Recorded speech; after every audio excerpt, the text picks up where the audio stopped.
Salut la Bulls Nation, bienvenue sur French Bulls TV, nouvelle thérapie de groupe, hein, parce que voilà, plus le temps passe et plus c'est compliqué. Faut quand même se farcir tous ces putains de matchs. Euh, on était en plein road trip, on venait de prendre une tollée à OKC sans Zach LaVine. Et tu vas à Toronto et à Brooklyn, deux équipes qui sont pas très loin devant toi au classement, qui ont un peu des difficultés. Tu te dis, il y a peut-être moyen de se relancer un peu. Non. Certainement pas. Ce serait ballot. Euh, à Toronto, bon, on a pris l'habitude depuis pas mal de temps maintenant, depuis pratiquement le début de saison, des entames de matchs absolument dégueulasses. Mais alors celle de Toronto, elle est quand même gratinée. Elle est quand même gratinée. C'était franchement dégueulasse. Euh, j'ai pas souvenir récent, en tout cas, d'avoir vu autant de paniers faciles au cercle concédés. Comme ça, les mecs, ils faisaient des cuts dans notre dos. Poum, en une passe, toute la défense était battue. Les hop. Les drives, on n'a pas essayé de les contester. On se faisait défoncer en 1 contre 1 et il n'y avait pas un type pour faire une aide, pour faire un close-out. Rien du tout. À Toronto, ils se sont régalés. Attaque du cercle, panier à l'intérieur, et puis des 3 points aussi, parce que voilà, hein, tout, tout ce que tentait l'adversaire, ça passait. Gary Trent, qui est souvent excellent face à nous, là, il nous a claqué des 3 points sur la tronche aussi. On a été mené 36-22 après le premier quart-temps. On s'est vite retrouvé à -20, hein, on était mené 44-24. Et ça a été quasiment tout le match comme ça, quoi. On a fait des runs de 5-0 par-ci, 7-0 par-là pour essayer de faire style que voilà, on revenait à 12-13 points. Mais on n'a jamais vraiment été en mesure de véritablement revenir dans ce match-là. En plus, tôt dans le troisième quart-temps, on perd Caruso parce que Kobe White lui retombe sur le pied et du coup, grosse douleur pour lui. Et d'ailleurs, quand Caruso te dit qu'il avait vraiment mal et que c'était vraiment douloureux, tu le crois, parce qu'un mec dur au mal comme lui qui se prend des contacts de dingue, qui fait des chutes énormes à tous les matchs, qui se jette au sol, etc., pour que le mec te dise ça fait vraiment mal, euh, tu peux le croire sur parole quand même, parce que bon. Derrière, Billy Donovan dira après le match que vu l'écart, voilà, ça ne servait pas à grand chose de le faire revenir sur ce match-là, hein, sur la fin de match. Donc bon voilà. Ça a donné l'opportunité de donner quelques minutes à Julian Phillips, qui a été intéressant. Bon, il a joué 4 minutes et demie, c'est pas énorme, mais il a quand même eu l'occasion de se montrer, notamment défensivement. Il a fait des trucs intéressants pour se mettre en opposition, jouer un peu physique, avoir les mains actives. Il a mis un petit panier de l'autre côté aussi, donc c'était quand même pas mal. Il a dû se sentir seul en défense quand même, parce que franchement, on a passé la soirée à regarder les Raptors aller au cercle. Hein? Ouais, tu vas aller. Vas-y, vas-y. Je te regarde. Ok. Bon, voilà. C'est quand même hallucinant. Euh, N'importe quel pick and roll que voulaient faire les Raptors, on était totalement perdus, on était battus direct. Euh, Aucun close-out, aucune. Enfin, voilà. Sur les switches, on était à la rue complet, c'était incroyable. On était toujours en retard. Je sais pas, l'an dernier, on était top 5 au defensive rating. Là, on est encore top 10, mais ça se demandait comment, parce que franchement, devant les matchs, tu te dis, mais on est top 10 defensive rating, hein, franchement, avec ce qu'on montre. Non, non, non, c'est ridicule. C'est ridicule. Alors, ça veut dire que les 20 équipes qui sont derrière, mais c'est inregardable, c'est ridicule ce qu'on. Non, non, non. Enfin, franchement, j'ai du mal à croire qu'on soit top 10 au defensive rating avec ce qu'on montre tous les soirs. Non, non, c'est catastrophique. C'est catastrophique. Et c'est que des trucs individuels, quoi. Collectivement, il n'y a rien. Il n'y a rien, on communique pas. Dès qu'il y a un switch, on ne sait pas ce qu'on fait. Euh, on a deux mecs qui sont loin du cercle, il n'y en a pas un qui communique pour dire oh, faut boucher les espaces. Non, t'as deux. Non, non. Beaucoup trop de paniers faciles qui sont concédés tout le temps. C'est incroyable. on perd ce match 121-108 en shootant à 51%. Donc on a quand même fait des trucs plutôt sympas offensivement, par-ci par-là, même si c'est plus des actions individuelles, notamment Zach LaVine, mais je vais y revenir sur ce match-là. Mais Toronto shoot à 53%. Et on a des chiffres assez similaires, je crois. On a mis 42 paniers sur 82 shoots, ils ont mis 44 paniers sur 83 shoots. On a mis 12 paniers à 3 points, ils en ont mis 13. Ce qui fait la diff, c'est que ils ont plus de lancers francs réussis que nous, on a de lancers francs tentés. Ils ont mis 20 lancers francs, on en a tenté 19. 2 jours après un match où à OKC, Shai Gilgeous-Alexander a tenté à lui tout seul plus de lancers francs que tous les Bulls, ça la fout mal quand même. Ça la fout quand même vraiment. C'est quand même assez dingue. Et une autre stat qui est assez dingue, c'est que cette défaite à Toronto, c'était le 4e match de suite, où les 5 titulaires étaient en négatif au plus-minus. Et pas des négatifs de -1, -2, -3. Non, non, non, non. Rien que sur ce match-là, DeMar DeRozan, -31. Il a fini expulsé d'ailleurs après 2 fautes techniques de DeRozan sur ce match-là. Caruso était à -13. Non, non, franchement. 4 matchs de suite où tes 5 titulaires, pas juste 2 ou 3, les 5 sur 4 matchs de suite en négatif au plus-minus. Mais on se rend compte du délire. On se rend compte du délire que c'est quand même. Faut quand même se l'imaginer ce truc-là. Bref. Sur ce match-là, on avait récupéré Zach LaVine qui n'avait pas joué à OKC. Et son dernier match, c'était contre Miami avant le road trip. Il avait fini avec 9 tirs tentés. Et là, sur ce match de retour à Toronto, il a quand même été bien meilleur. On l'a vu beaucoup plus actif, beaucoup plus, avec l'envie de faire quelque chose. Il a fini avec 36 points à 16 sur 23, donc extrêmement adroit. 4 sur 8 à 3 points, 4 rebonds, 3 passes. Il a tenté plein de choses pour ramener les Bulls dans le match. Il a signé des runs pratiquement à lui tout seul. Des fois, il mettait des 10-0 à lui tout seul. Tu vois. Il a tenté, mais zéro défense, lui comme les autres. Et du coup, ça n'a pas servi à grand-chose, quoi. C'était peut-être son meilleur match de la saison, bien meilleur que son match où il met 51 points chez les Raptors. Mais voilà, ça n'a pas plus servi, quoi.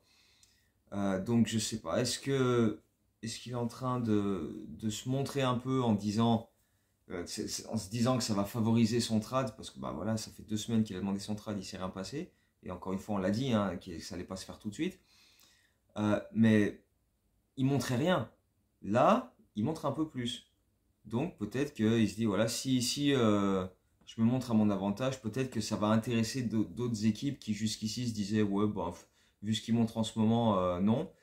Peut-être que là, il essaie de convaincre d'autres équipes en voyant que ça ne se bouscule pas au portillon pour venir le chercher et que les Bulls continuent de demander un prix peut-être un peu trop important, genre trop de pics de draft pour lui, enfin on ne sait pas. Mais en tout cas, Zach LaVine sur ces 2 matchs, là, Toronto et Brooklyn, bien meilleur et beaucoup plus impliqué que ce qu'on a vu sur les semaines précédentes. Donc en termes d'attitude, sur le plan personnel, c'est déjà un peu mieux. Donc c'est toujours ça de prix. Après collectivement, ça reste au ras des pâquerettes, hein, mais bon, ma foi, ça c'est comme ça. Donc ce match à Brooklyn, au départ tu te dis, oh, on va essayer de se relancer. Brooklyn est en back-to-back. Il leur manque Claxton, il leur manque Ben Simmons, il leur manque Cam Thomas, donc il leur manque du monde quand même. Nous, il nous manque juste Caruso qui est donc blessé au pied. Et on fait une entame de match, mais alors exceptionnel. Premier play, alley-oop DeMar DeRozan pour Zach LaVine. Deuxième action, Patrick Williams qui met un panier de près. Et derrière, Patrick Williams qui était dans le 5 pour remplacer Caruso. Et derrière, 8 paniers à 3 points de suite. Poum. Et ils sont tous bien emmenés. Belle circulation de balles, drive and kick, balle à l'intérieur pour Vooch qui ressort à l'opposé. C'est fluide, il y a du mouvement, il n'y a pas d'hésitation. Boum, ça bombarde dans tous les sens. 8 paniers à 3 points. Kobe en met 3, Patrick Williams en met 3, DeMar DeRozan en met 2. On cartonne Brooklyn, mais on les défonce. Il n'y a que nous. Il n'y a que nous sur le parquet pendant 9 minutes. On mène 30-9. 21 points d'avance. Au bout de 8-9 minutes. Tu te dis, wow, parce qu'en plus, encore une fois, c'est des shoots bien emmenés, c'est dans le rythme, c'est des bonnes passes qui déstabilisent l'adversaire, ça swing d'un côté et de l'autre, des shoots ouverts, grosse adresse, la confiance est là, ça rentre, tu te dis, waouh, waouh, enfin. Ah, qu'est-ce qu'on est naïf quand même. Dès le milieu du deuxième quart, on était déjà plus devant. On n'avait plus l'avance. On a fini le premier quart, on menait 36-19, sachant qu'on menait 30-9 à un moment donné. Au milieu du deuxième quart, on était derrière. Et cette fois, c'est les Nets qui ont claqué des 3 points dans tous les sens, avec quelques seuls plays aussi en défense, et nous. Donc en fait, dans le deuxième quart-temps, on perdait des ballons, ils mettaient les 3 points. On perdait des ballons, ils mettaient les 3 points. On perdait des ballons, ils mettaient les 3 points. Bon bah du coup, c'est vite parti en vrille cette histoire. Et puis, on était sans réaction. C'est ça qui est le plus énervant, c'est que on se fait défoncer et on bouge pas. Billy Donovan prend un temps mort assez rapidement dans le deuxième quart-temps. On revient du temps mort.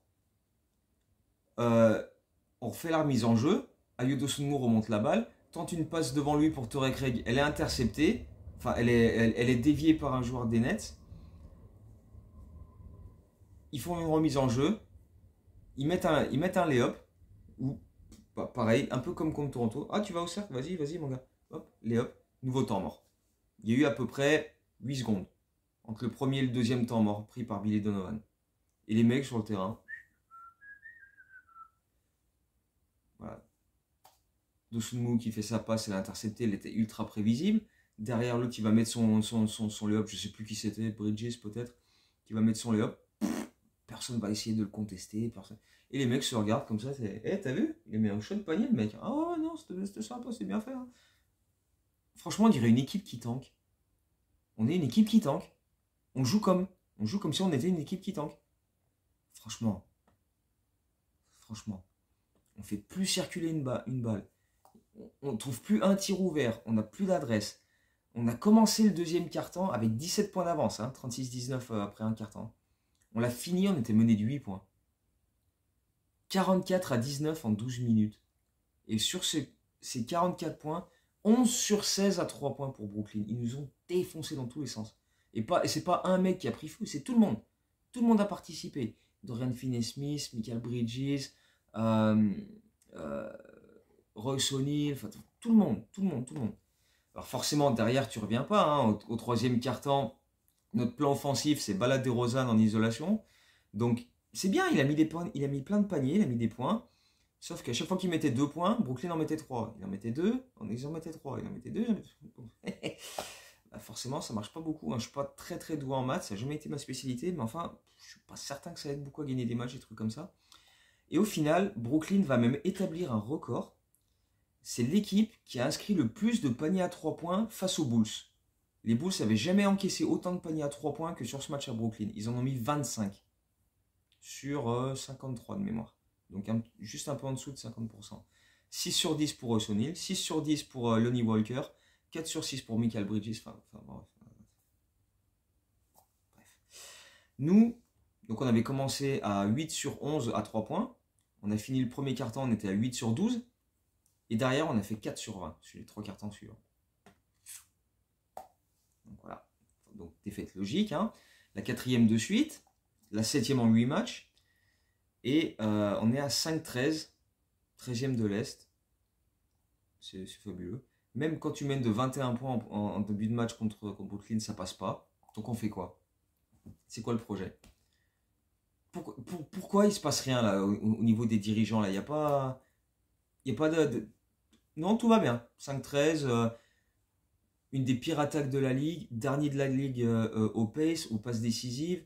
Dans dans les 3 derniers au nombre de points marqués, à l'offensive rating. Non, tout va bien.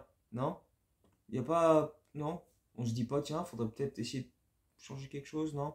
On a encore ce matin Casey Johnson, l'insider numéro 1 des Bulls, qui rappelait que Billy Donovan a encore plusieurs années sur son contrat et que les dirigeants et le proprio apprécient Billy Donovan et que du coup il n'est pas en danger de perdre son poste. Mais allez crever au bout d'un moment. Allez crever, putain, mais c'est exactement la même histoire qu'il y a 5 ans quand Garpax refusait de se séparer de Fred Hoiberg et a préféré jarter Jimmy Butler à sa place pour garder Fred Hoiberg, leur pote, parce qu'il ne fallait pas toucher à Fred Hoiberg. Il y a 7 ans en arrière.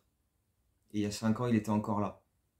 Et on avait les mêmes résultats que maintenant. Et ça ne bougeait pas, tout le monde était content. Non mais c'est quoi le délire? Et comme je le disais dans la dernière vidéo, c'est même plus une question de bon coach, mauvais coach. Il faut que Donovan parte. Je vois plus, il n'y a que ça. On ne peut plus le garder. C'est même plus une question d'être bon ou de pas bon. Tu peux plus continuer avec un coach que personne n'écoute et qui n'arrive pas à faire preuve d'autorité pour que les joueurs l'écoutent. À un moment, c'est à lui de secouer les types, mais on l'a jamais vu faire ça. Et du coup, les mecs, ils s'en foutent totalement. Et quand, au bout d'un moment, on va décider de notre projet futur, là, quand les trades vont pouvoir... quand on va mettre un trade en place pour Zach LaVine, etc., en fonction de ce qu'on récupère et qu'on voit quel plan on fait, si jamais on a déjà décidé de quel plan on fait, Billy Donovan ne sera pas l'homme de la situation de toute façon. Donc qu'est-ce qu'on attend? Si on part sur un rebuild, disons qu'on trade Zach LaVine, puis Demar, puis Vooch, on récupère des pics de draft, on dégage la saison, on dit allez, on joue la draft, on tank, on s'en bat les couilles. Billy Donovan, déjà d'une, lui, il n'a pas envie de faire ça, et c'est pas le gars pour ça. Et de deux, même si on dit, si on devient totalement barré et qu'on dit tiens, on va essayer de récupérer du talent qui va nous aider à améliorer cette équipe pour sauver la saison, essayer de remonter au classement, choper une place en play-in. Faudrait peut-être pas trop tarder parce qu'on est quand même à 5-13, mine de rien. On est presque à un quart de la saison. Hein. Dans une semaine, on y sera. Dans 10 jours, on y est. Hein. Un quart de la saison, 5 victoires, 13 défaites. Pire équipe en attaque, pratiquement toutes les pires stats en attaque. Si tu veux changer, si tu veux que cette équipe remonte, c'est maintenant qu'il faut changer le coach, c'est pas dans 2 mois. On va pas attendre le All-Star Game. Non. Encore une fois, tout le monde a sa part de responsabilité. C'est pas anti-Billy Donovan. Tout le monde, du proprio, qui s'en bat les couilles, hein, au 15e gars du roster, tout le monde a ses responsabilités dans ce qui se passe actuellement dans cette équipe.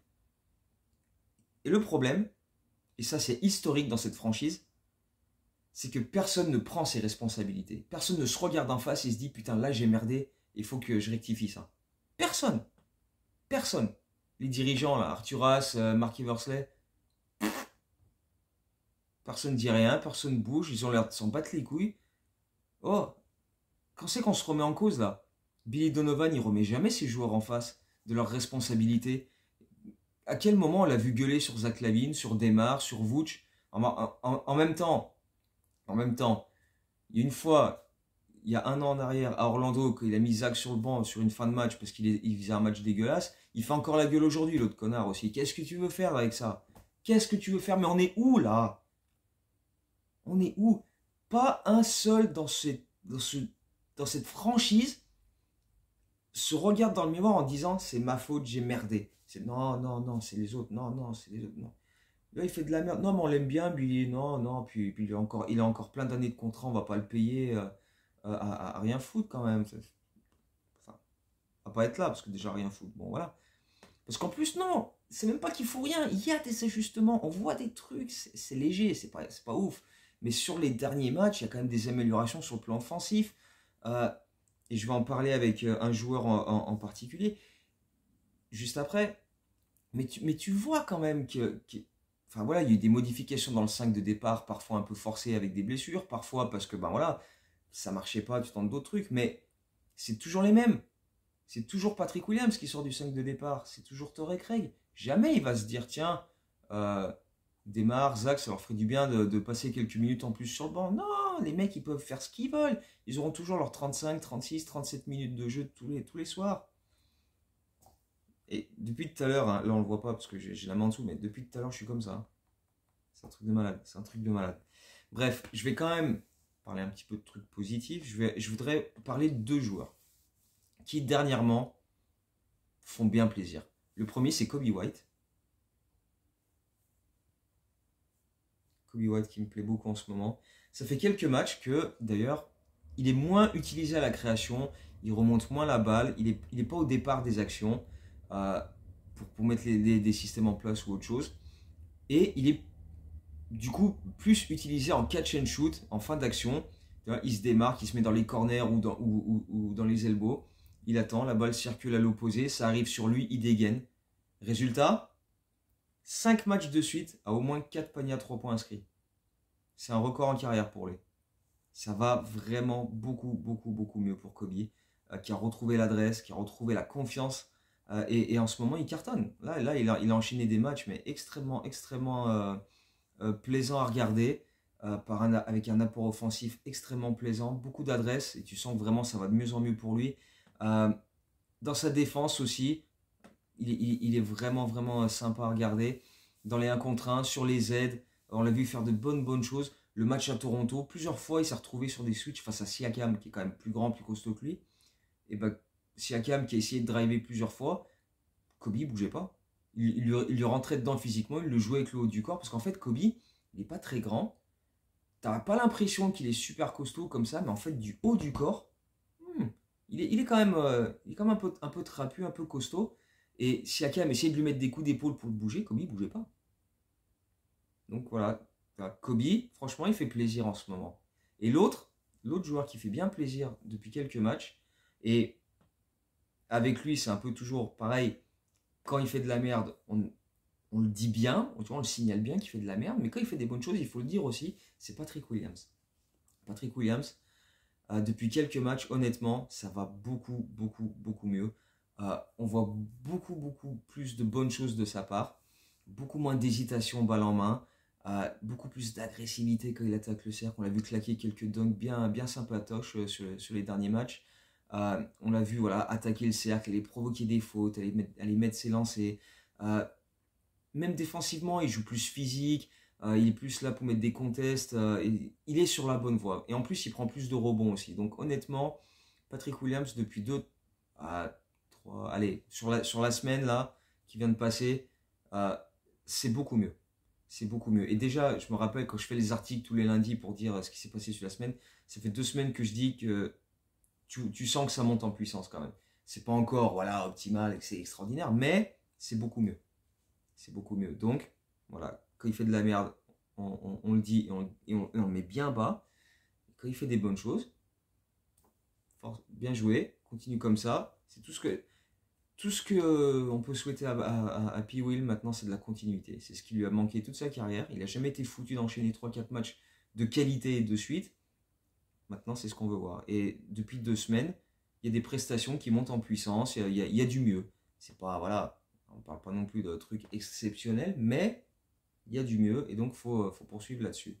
Je ne vais pas faire le tour de tous les joueurs. De toute façon, j'ai mis un article en ligne lundi, comme je fais tous les lundis, où justement, là, je parle de tous les joueurs un par un, en cas par cas, pour donner les formes et les méformes. Notamment, Jevon Carter. En ce moment, ça va pas du tout. Ça va pas du tout.